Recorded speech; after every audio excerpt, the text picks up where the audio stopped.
ko yung nabihag. Wala nang ninanay. Hello again guys! Ayan, welcome back again to my channel. And on this video guys, we're gonna talk about na kung ano yung process para ma-start mo na yung iyong YouTube cash cow channel. Ayan, so at before mo na yan guys, so piliin muna natin yung ating best comment sa ating last video. Let's see! So, ayan guys, ang ating best commentator on our last videos, eto na, tada! Si Pamilya Manalo. Ayan, so congratulations Pamilya Manalo. Ayan, so yung kanyang comment is, okay din na palitan ko yung aking channel name, pero pwede rin hindi. Ayan. Tapos, ayan. Tapos, eto. Tapos, ayan, ang ating shout out for today. Ayan, si Team Kabatang TV. Ayan, nagpapashoutout siya. Sana daw lahat ng shoutout sa video. Ayan, mega shoutout to you, Team Kabatang TV. Ayan, papatuloy mo ang paggulpi sa mga channel at sa mga videos ng Papay.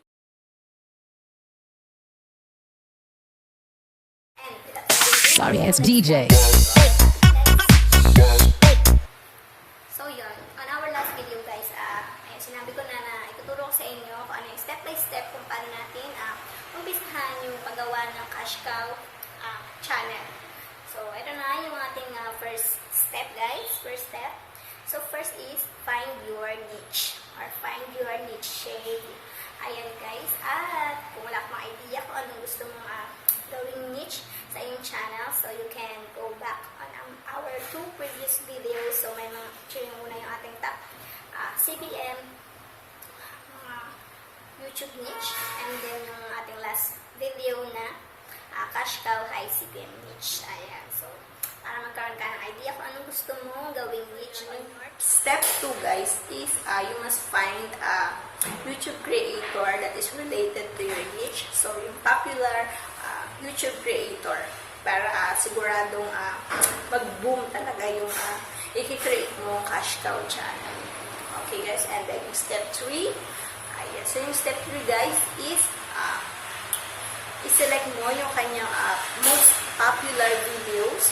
Ayan, so pwede hindi filter, no? Pag nandito na sa YouTube channel na yun, yung kumbaga, gagawin mo siyang mentor, yung YouTube channel na yun, yung YouTube creator na yun, gagawin mo siyang mentor, pero ikaw lang may alam. Hindi niya alam na may mentor ka niya. So, ayun guys. Kasi yun yung easiest way talaga to kumbaga, start or kick out your kung ano nag-i-start pa lang sa channel mo. So, maganda talaga na meron kang sinusundan or magiging mentor. So, ganun yung gawin mo. Maghanap ka ng YouTube creator na gusto mong i-follow.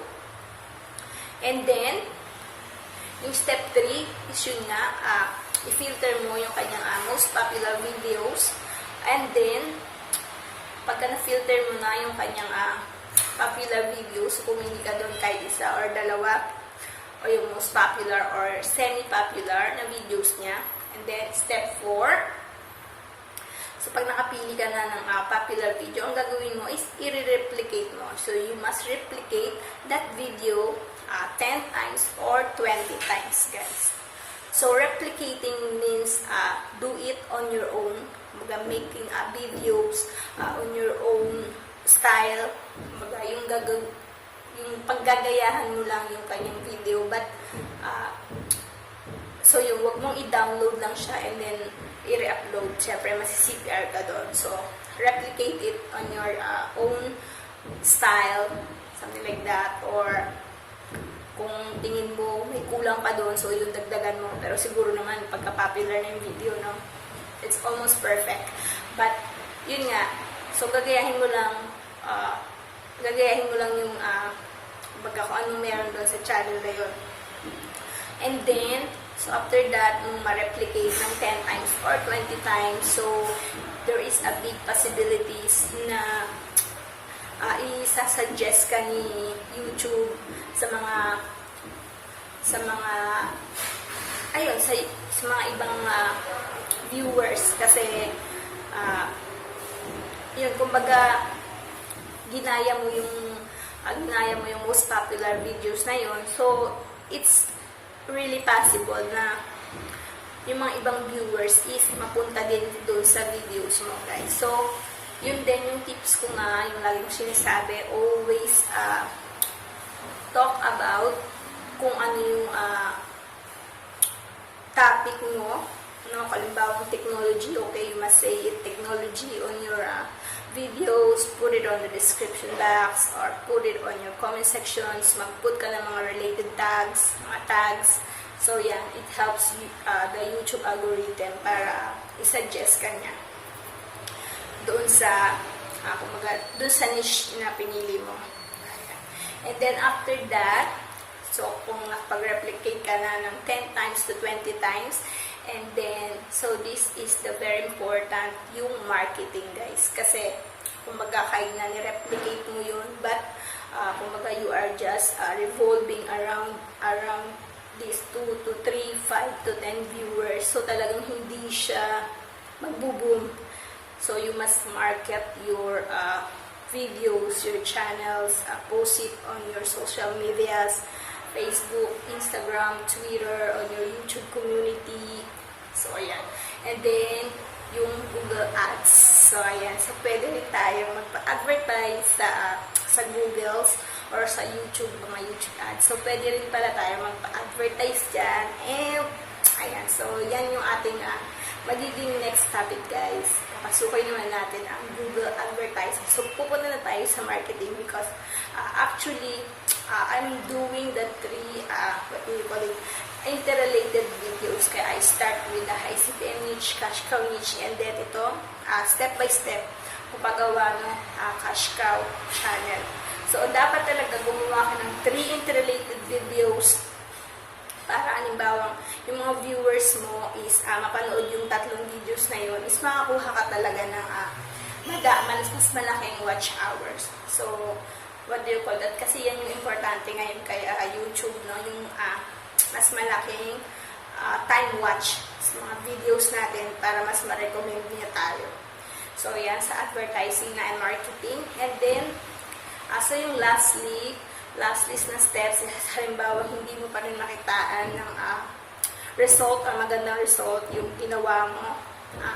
So you should try to, kung halimbawa may budget ka naman, you should hire some editors or some content creators or some, what do you call this, thumbnail creators because kumbaga ginawa mo na lahat that you replicate the top videos and you market it correctly and then hindi mo pa rin nakita na magandang results. So, ang may problema na talaga is baka yung mismong video mo, no? Yung mismong ayun kasi importante din yung thumbnails, importante din yung how to edit, how to filmmaking, diba? So, if budget ka naman, you can hire those professionals, freelancer, Fiverr. So, meron din namang mura lang yung bayad. Meron, mag-start yata ng mga $10 US, gano'n. So, yun yung last step. So, isama lang natin yung first, find your niche. Gusto mo. And then, number 2, find top YouTube creators or YouTube blogger, popular YouTube creator. And then top 3, find their most popular videos. And then number 4, replicate 10 times to 20 times that video. Remember, replicate it on your own version. Ibig sabihin, gawin mo siya on your own version, hindi lang i-download mo and then i-upload para hindi ka CPR. And then, ayan, number 4, yung marketing, ay market mo siya through all social medias. And then, number 5, yung last step, so yun, kung hindi talaga nag-boom, so you should try to hire na ng mga, hindi naman professional, pero siguro mas magaling sa ganung field, no? Yung mga editors talaga sila, as content creator, ayan. So, yun lang guys, sana nakatulong yung ating step by steps. And I will try to that on my second channel. So, yung may second channel nga pala ako, may Melba Mix channel. Ayan, so nandiyan din po yung link sa baba. Sana mag-subscribe na po kayo. Ayan, nga pala. Ayan, so shoutout muna sa ating, sa ating tatlong members ulit. Ayan, si Joven Fuliamar TV. Ayan, so naka 6 months na siya. Kaya lang kaka-join lang niya ulit ng button. And then si Nick Marilyn Hiledon. Ayan, 3 months na. And si Lynn Talosa. Ayan, 3 months na din siya. So, thank you guys for always renewing your membership. Ayan, mega shoutout po sa ating super chatter last videos. Si Kamot ML, si Chocky, si Linkstone Vlogs, si Mr. June Bagundol, at si Miss Nervista Macabelar. Ayan, so you can check out also their channel, guys. And thank you so much for sharing your blessings. And ayan, thank you so much for watching, guys. Please hit the like button and share mo na rin to sa mga ibang friends mo para magka-idea na din sila kung paano umpisahan ang Cash Cow YouTube channels. And, ayan, so, kung hindi ka ba nakasubscribe, please subscribe to my channel at hit mo na din yung bell para mag-notify ka once na may bagong video tayo. Yun lang, guys. Have a nice day. Bye!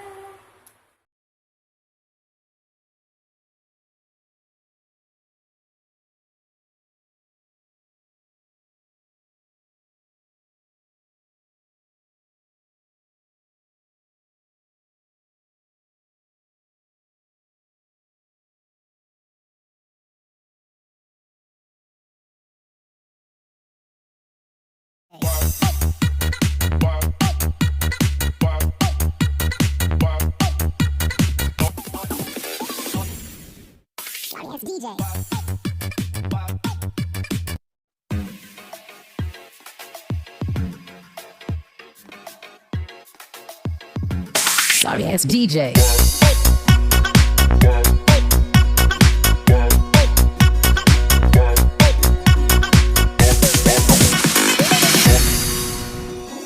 Sorry ass DJ.